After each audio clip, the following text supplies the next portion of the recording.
Oke, assalamualaikum warahmatullahi wabarakatuh. Sebelum kita memulai kegiatan belajar pada pagi hari ini, marilah kita melafazkan basmalah bersama-sama.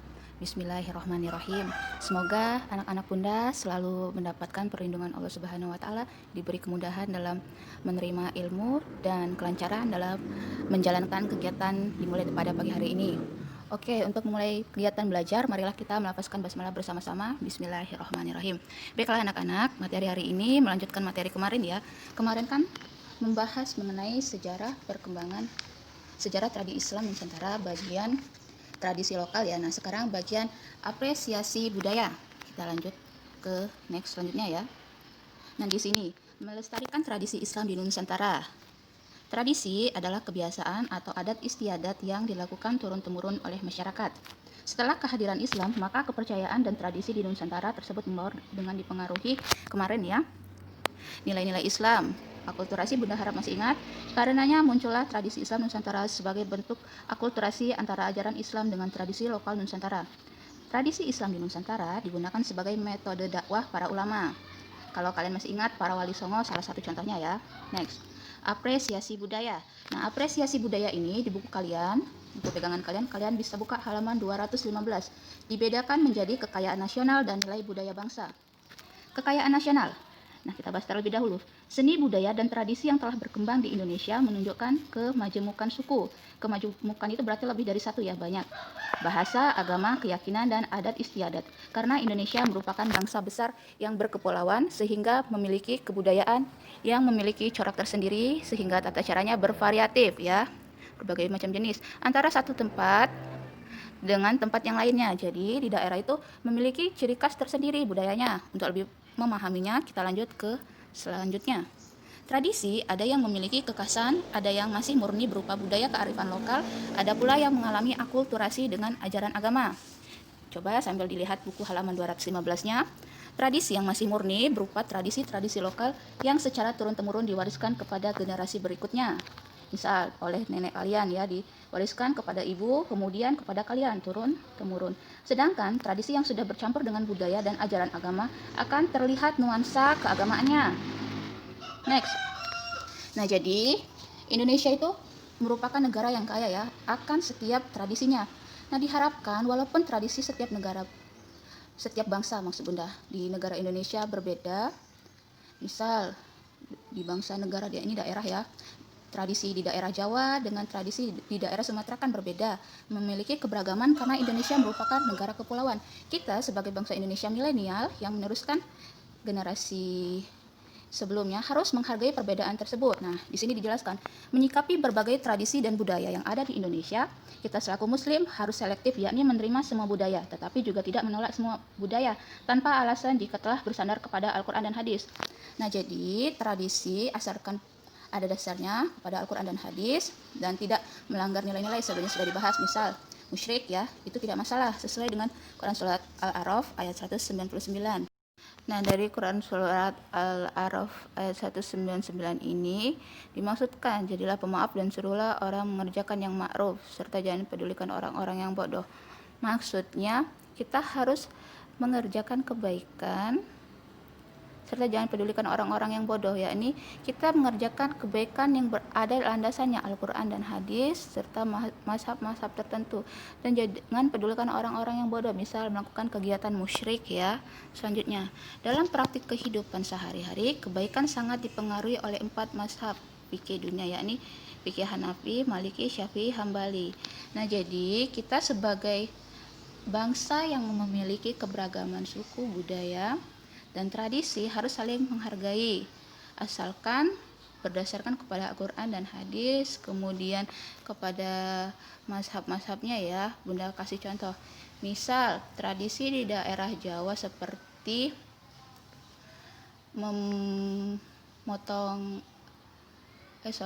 mengadakan acara pitonan ya. Nah, sedangkan di daerah Komering tidak ada. Nah, kita harus saling menghargai, tidak boleh menghakimi misal itu salah, tidak boleh. Jadi kita harus menghargai asalkan kegiatannya mengarah kepada kebaikan. Misal pitonan itu acaranya untuk mengarah kepada kebaikan, misal mengaji, kemudian bersedekah, tidak masalah ya, selama tidak menuju kegiatan yang musyrik. Nah, kemudian Bunda ambil contoh sederhana, misal sholat subuh ada yang pakai kunut, ada yang tidak. Nah, kita tidak bisa mengatakan salah, tidak. Kenapa? Karena mungkin ada yang mengandung mazhab yang berbeda. Nah, kita sebagai muslim harus saling menghargai perbedaan tersebut selagi tidak melanggar ajaran Islam seperti musyrik ya. Kemudian contoh tradisi atau budaya Islam. Nah, kalian bisa buka buku yang sudah Bunda share ya di grup. Ada halal bihalal, kita bahas satu persatu. Nah, halal bihalal ini di buku yang Bunda bagi halaman 246 dilakukan pada bulan Syawal ya, berupa acara saling bermaaf-maafan. Nah, halal bihalal ini berasal dari bahasa Arab halal atau halal, tetapi tradisi halal bihalal itu sendiri adalah tradisi khas bangsa Indonesia, berasal dari Timur Tengah ya. Bahkan ketika ditanyakan kepada orang Arab, mereka akan kebingungan dalam menjawabnya. Nah, halal bihalal sebagai sebuah tradisi khas Islam Indonesia lahir oleh proses sejarah, fungsinya sebagai membangun silaturahmi antar umat ya. Kemudian halal bihalal ini berupa kegiatan mohon maaf lahir dan batin ya.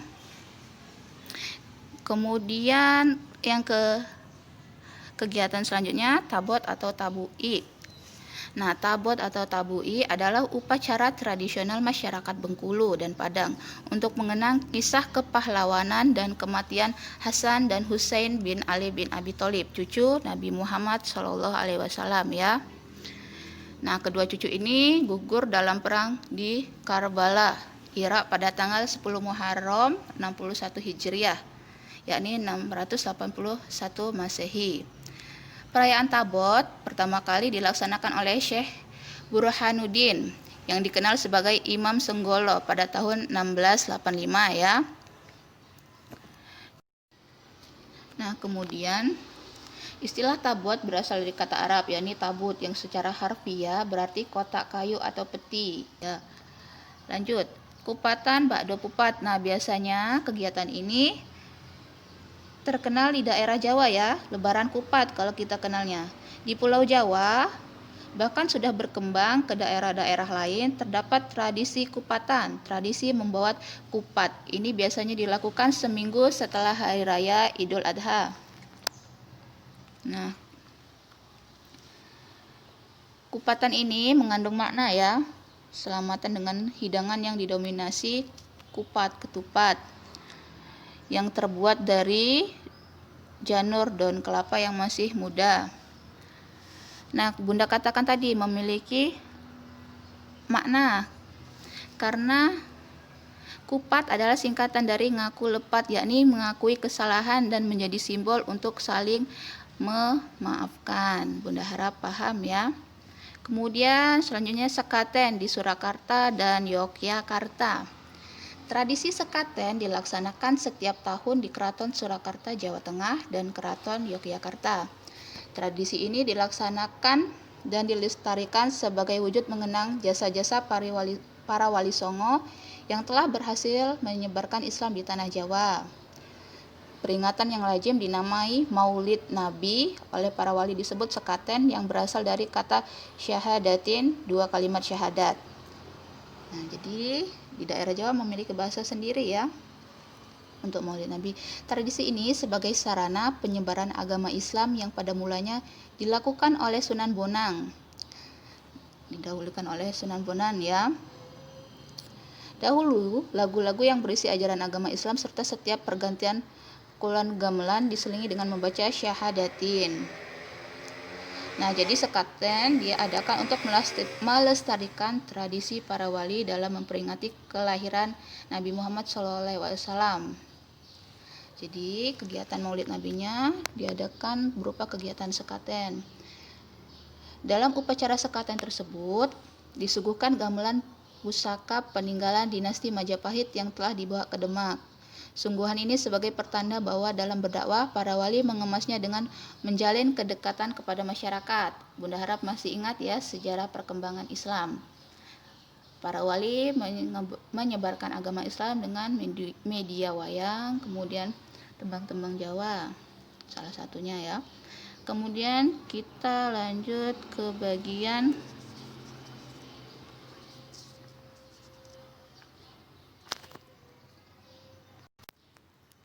di slide ini Bunda lupa menulisnya. Ada bagian grebek ya, kalau di buku kalian halaman 249.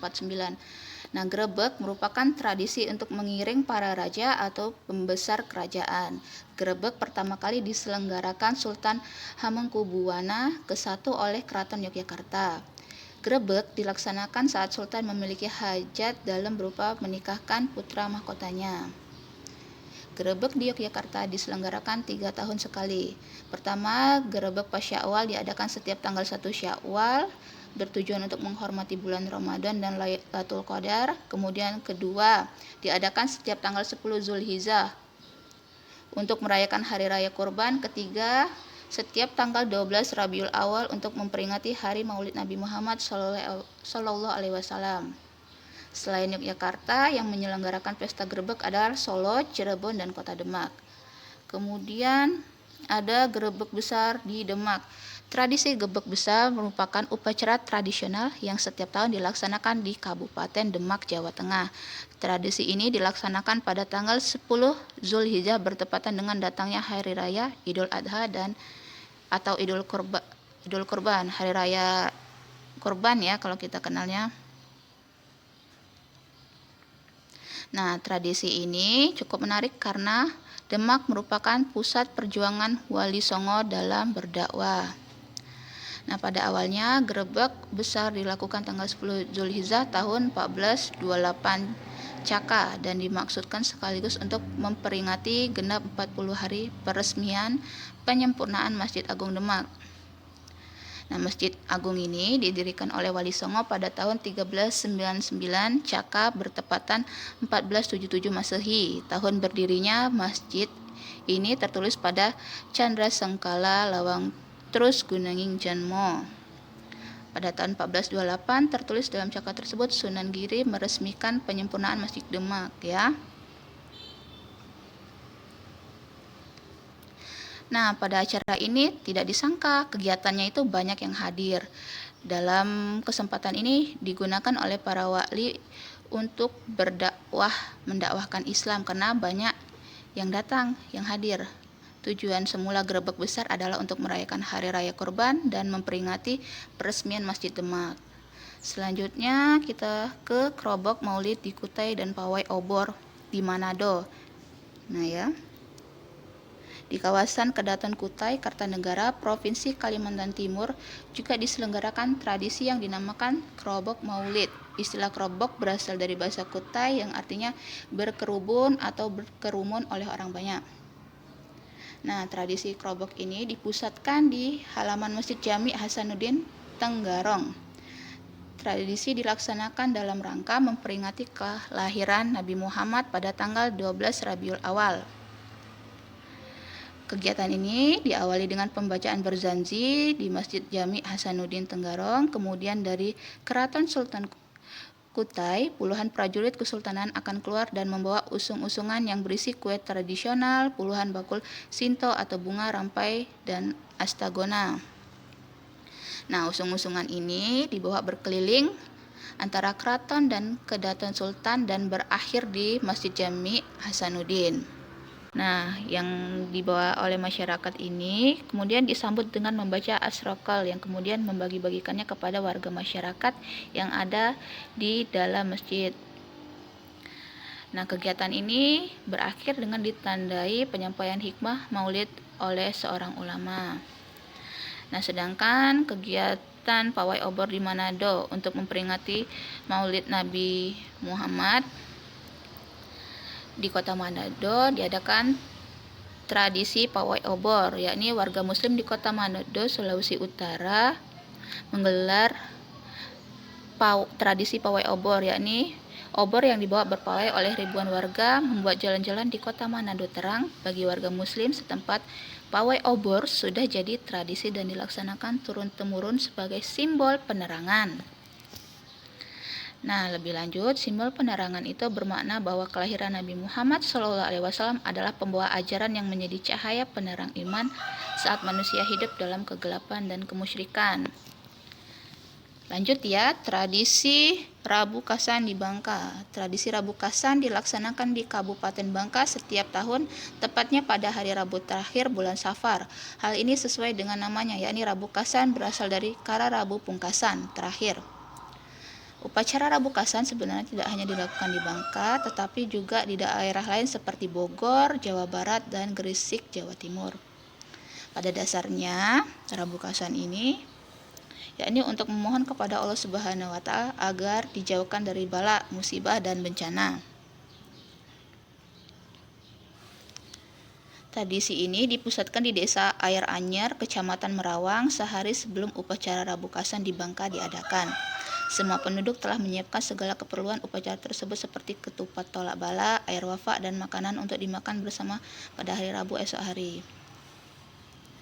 Kemudian pada hari Rabu Kasan pukul 7 waktu Indonesia Barat, semua penduduk telah hadir di tempat upacara dengan membawa makanan dan ketupat tolak bala sebanyak jumlah keluarga masing-masing. Acara ini diawali dengan berdirinya seseorang di depan pintu masjid dan menghadap keluar lalu mengumandangkan azan, lalu disusul dengan pembacaan doa bersama.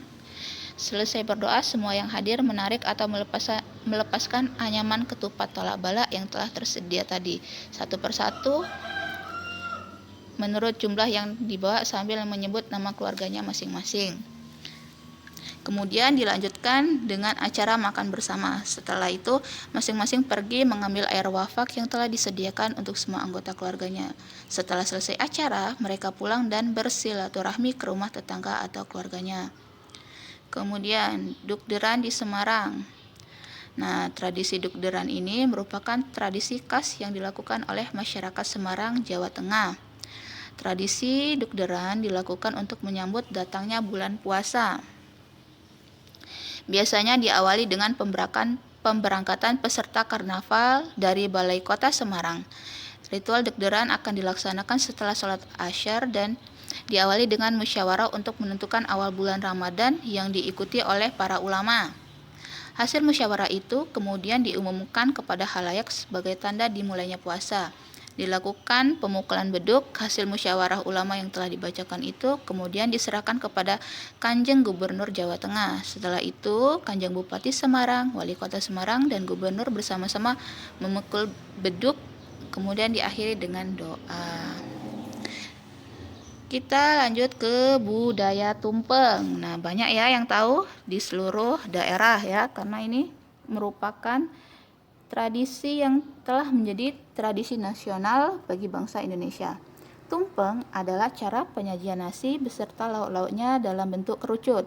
Nah, nasi tumpeng umumnya berupa nasi kuning atau nasi uduk. Cara penyajian nasi ini khas Jawa atau masyarakat Betawi keturunan Jawa biasanya dibuat pada saat kenduri atau perayaan suatu kejadian penting. Nah, pernah lihat kan kejadian penting misal ulang tahun, perayaan atau selamatan pembangunan gedung, misal dibuatlah tumpeng ya. Meskipun demikian, budaya tumpeng sudah menjadi tradisi nasional bangsa Indonesia. Tumpeng biasa disajikan di atas tampah wadah tradisional dan dialasi daun pisang. Ada tradisi tidak tertulis yang menganjurkan bahwa pucuk dari kerucut tumpeng dihidangkan atau diberikan kepada orang yang lebih tua.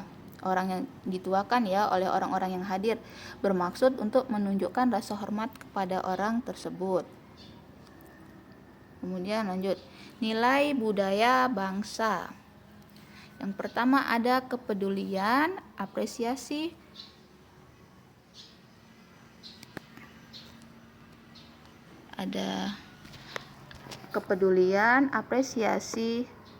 prestasi ya, ini kelebihan S, kemudian semangat kebangsaan. Nah, nilai budaya bangsa. Memahami sejarah tradisi Islam di Nusantara akan banyak memberikan pemikiran dan kontribusi bagi kekayaan budaya bangsa. Banyak nilai budaya dan karakter yang dapat dikembangkan bagi bangsa, yakni kepedulian. Nah, karena tradisi dan budaya yang ada di Indonesia sangat banyak, maka sebagai anak bangsa, kita harus bisa memelihara dan mengembangkannya. Bentuk kepeduliannya tersebut membawa keharuman bangsa Indonesia.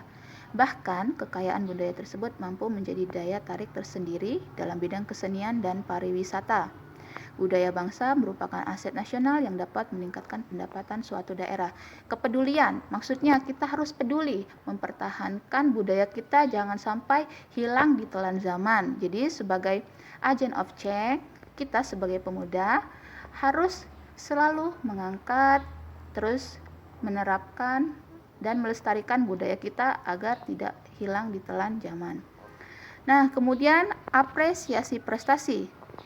Nah, karya-karya anak bangsa ini harus diapresiasi agar mereka termotivasi untuk terus mengembangkannya. Apresiasinya bisa berupa bentuk penghargaan, motivasi, maupun berbagai upaya untuk terus berkiprah.